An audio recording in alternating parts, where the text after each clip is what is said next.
Assalamualaikum warahmatullahi wabarakatuh. Saya Alfira dari Fakultas Keguruan Ilmu Pendidikan, Program Studi Pendidikan Matematika.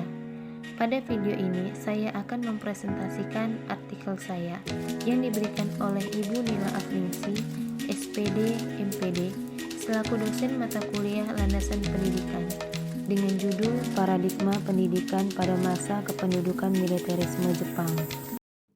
Jepang merupakan salah satu negara yang menjajah Indonesia sekitar pada tahun 1942 sampai 1945. Pada masa pemerintahan Jepang, khususnya pada bidang pendidikan jauh lebih buruk dari sebelumnya, walaupun Jepang menjajah Indonesia hanya selama 3 tahun. Saat itu, Jepang menjadikan Indonesia sebagai pangkalan perangnya. Masyarakat harus hidup di bawah kondisi perang yang diterapkan Jepang. Akibatnya, para pengajar harus hidup bekerja untuk Jepang. Anak-anak bahkan turut dikerahkan membantu memenuhi kebutuhan perang. Pada masa pendudukan Jepang, keadaan pendidikan di Indonesia semakin memburuk. Dilakukan pembatasan pendidikan sebagai politik Jepang untuk memudahkan pengawasan. Di masa pendudukan Jepang, pendidikan tingkat dasar hanya ada satu, yaitu sekolah dasar selama 6 tahun. Ada beberapa akibat pendudukan Jepang di bidang pendidikan, di antaranya para pelajar wajib mempelajari bahasa Jepang, mempelajari adat istiadat Jepang, menyanyikan lagu kebangsaan Jepang, serta para pelajar harus mengucapkan sumpah setia atau penghormatan kepada Kaisar Jepang ke arah Tokyo dan gerak badan sebelum pelajaran dimulai. Selain itu, bahasa Indonesia mulai digunakan sebagai bahasa pengantar di semua sekolah dan menjadi mata pelajaran wajib. Kemudian perkembangan perguruan tinggi mengalami kemunduran. Banyak perguruan tinggi yang ditutup pada tahun 1943, serta para pelajar dianjurkan masuk organisasi militer.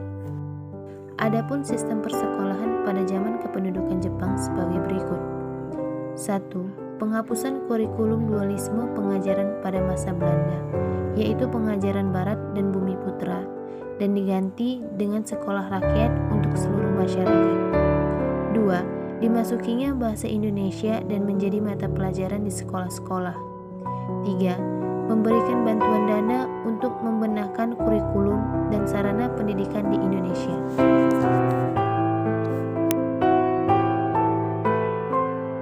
Jepang juga membuat berbagai kebijakan, khususnya dalam bidang pendidikan, di antaranya 1. Mengambil tenaga pribumi dengan merekrut Ki Hajar Dewantoro sebagai penasehat bidang pendidikan dengan menggunakan format pendidikan yang mengakomodasi kurikulum berorientasi lokal, serta Jepang menerapkan sistem Nipponize untuk menghancurkan ideologi Indonesia Raya.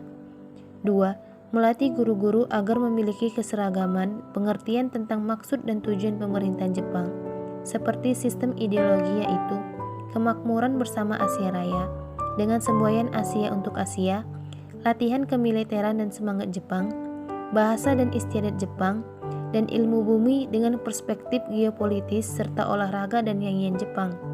3. Jepang menginstruksikan ditutupnya sekolah-sekolah berbahasa Belanda. Adapun metode pendidikan yang diterapkan Jepang di Indonesia di antaranya 1.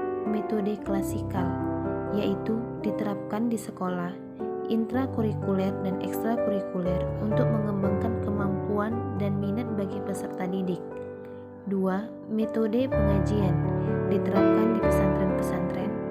Ulama mengajar dengan menggunakan kitab-kitab yang ditulis dalam bahasa Arab. Sehingga dapat disimpulkan bahwa Jepang menjadikan bangsa Indonesia sebagai sumber bahan mentah dan tenaga manusia yang besar untuk mewujudkan cita-cita politik ekspansif, serta Jepang menggunakan format pendidikan yang kurikulum berorientasi lokal.